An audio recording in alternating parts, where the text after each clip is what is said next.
Mbak Baby, apa kabar? Alhamdulillah baik. Sehat ya Mbak. Mbak, kemarin ini lagi viral kan soal penjual es teh ini, dan saya lihat berita itu katanya Mbak sudah memberikan santunan 10 juta. Iya.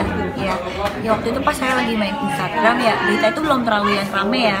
Tiba-tiba, kok sedih banget saya ngelihatnya, karena memang bapak itu kan lagi mencari nafkah ya, dan memang terus dia tidak membalas. Akhirnya saya tuh langsung posting, terus saya nanya sama netizen karena kan nggak tahu di mana, tolong bantu saya untuk menemukan bapak tersebut. Saya mau borong ST-nya tuh 10 juta rupiah gitu. Mulai itu banyak yang komen apa segala macam, dan akhirnya malam itu tim saya bersama Kak Bobi Tince ke Magelang karena saya nggak bisa kan. Terus akhirnya alhamdulillah ketemu pagi-pagi, langsung video call sama saya, bangun tidur tuh langsung alhamdulillah ya Allah, seneng banget saya tuh langsung mendapatkan alamat bapak gitu. Nah itu apakah nanti ada bantuan lainnya atau mau ada seperti apa kelanjutannya? Alhamdulillah setelah kejadian itu viral kan banyak banget yang bantu bapak. Saya cuma menawarkan kalau bapak nanti datang ke Jakarta, ayo kita aku ajak jalan-jalan. Kan Pak Bobi Tince juga ngasih umroh, banyak yang ngasih umroh sekarang. Alhamdulillah, mudah-mudahan tuh bisa jadi modal usaha. Insya Allah kalau ada saya kesempatan ke Magelang, saya akan juga ke sana sih. Kalau untuk bantuan-bantuan yang lain mungkin nanti kita bicara dulu soal usaha aja paling gitu. Kak Baby mungkin emang senang membantu atau udah berapa kali membantu orang gitu? Ya sebenarnya kan kayak gitu tuh, membantu orang itu kan kayak dari hati ya, ke random, ada soulnya gitu. Dan alhamdulillah memang kadang aku suka kalau ngeliat di Instagram, tolong dong cariin bapak ininya sering. Waktu itu yang kuli bangunan pernah yang diusir itu dia gara-gara minum es teh apa, kalau inget dulu tuh ya. Kedua yang anak kecil yang dikebukin sama orangnya, aku juga bantuin. Terus bapak-bapak yang pernah viral juga yang videoin handphone anaknya lagi nari, handphonenya jelek banget dan aku kasih handphone. Jadi ya tergantung pas aku lagi ngeliat Instagram dan dapat gitu loh, bukan karena lagi viral ya, karena aku selalu duluan seperti itu. Nah kalau sejak setelah itu mungkin banyak lah yang DM minta ini minta itu ya, cuman lebih kepada ya udah seininya aja gitu. Tapi yang DM minta ini minta itu tuh ada yang menurut Kak Baby kayak menurut Kak Baby tuh itu nyaman nggak Kakak? Ada yang gak nyaman karena ada sedikit yang memaksa minta uang, karena kan kita bantu dengan hati sama yang diminta itu kan pasti berbeda. Dan kebetulan saya juga punya dapil saya itu di Tanjung Priuk di Pademangan, dan itu banyak orang banget susah. Saya memang mengutamakan membantu itu adalah masyarakat yang ada di daerah dapil saya, karena memang sedekah yang terbaik itu yang terdekat. Tapi kalau kayak kejadian ini kan random, dan itu menurut saya itu adalah tangan Tuhan aja gitu loh, yang akhirnya tuh emang bapak itu yang dapat rezekinya gitu. Tapi dengan banyak membantu ini pernah dihianatin gitu nggak sih Kak Baby? Maksudnya? Kayak misalkan membantu ini terus dia. Kalau untuk teman yang pinjam uang apa segala macam banyak lah, makanya. Tapi saya tuh orangnya juga nggak kapok-kapok gitu.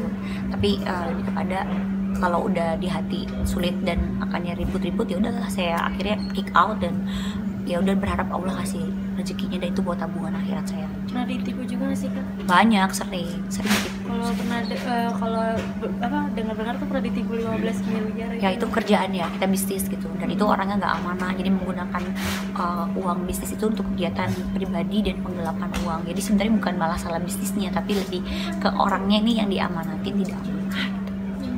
Ya udah proses kepolisian sih gitu. Kalau boleh tahu itu orang terdekat? Teman bisnis aja, bukan orang terdekat tapi kenal gitu loh, kenal gitu.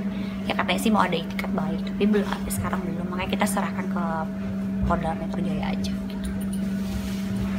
Ini boleh satu pertanyaan lagi ya. Nah, ini kan sekarang ini lagi marak juga nih, ada Prilly waktu itu kan nanya pria berpenghasilan tinggi itu sekarang menurun, yang mapan itu. Nah kalau menurut Baby sendiri seperti apa tuh pria mapan menurut Mbak Baby itu? Pria mapan itu buat saya bukan banyak uang ya, tapi bagaimana dia tuh bertanggung jawab. Karena banyak orang yang banyak uang tapi dia tidak peduli dengan kebutuhan keluarganya atau bagaimana. Dan menurut saya kalau sekarang kalau ditanya memilih cowok yang gimana sih ya, kalau pria yang banyak uang juga kategorinya mungkin bukan saya gitu ya, karena saya sekarang udah mandiri. Kalaupun ada cowok yang memang deketin saya atau paling nggak dia tidak menyulitkan saya, dia bisa bertanggung jawab pada dirinya sendiri, dia punya penghasilan yang bisa mengcover dirinya sendiri. Selebihnya kalau emang dia rezekinya lebih dan emang tanggung jawab ya alhamdulillah. Tapi kalau menurut saya kalau rezeki, kalau laki-laki paling nggak dia tidak menyulitkan pasangannya, setidaknya dia punya penghasilan yang bisa mengcover dirinya sendiri dan juga ya mungkin anaknya atau apa gitu. Tapi saya berdoa mudah-mudahan kalau saya ketemukan sama laki-laki yang bisa bertanggung jawab dunia akhirat. Kalau yang UMR menurut Mbak Baby itu termasuk pria mapan nggak? Yang penghasilannya UMR ya itu alhamdulillah dia masih kerja kan, berarti ya berarti kalau misalnya masih kan dia juga nggak mungkin berani deketin saya gitu kan. Kalaupun ada ya mungkin dengan ketemu wanita-wanita yang mungkin yang dia suka, yang mungkin sepadan, yang mungkin yang dia anggap dia mampu, dan menurut saya hebat. Kalau udah kena UMR berarti kan dia kerja. Yang bahaya itu nggak kerja tapi banyak maunya gitu. Itu sih. Tapi pernah dapet cowok gitu nggak yang lebih kayak morotin gitu, pernah dapet? Banyak zaman sekarang yang modal berasa kayak gampang gitu. Tapi aku orangnya udah nggak bisa digituin, umurku udah sekian, dan saya tuh melihat laki-laki bukan saya mau matre ya, tapi lebih kepada ketika dia dekat sama kita, apa sih hal kecil yang diperhatikan untuk kasih ke kita.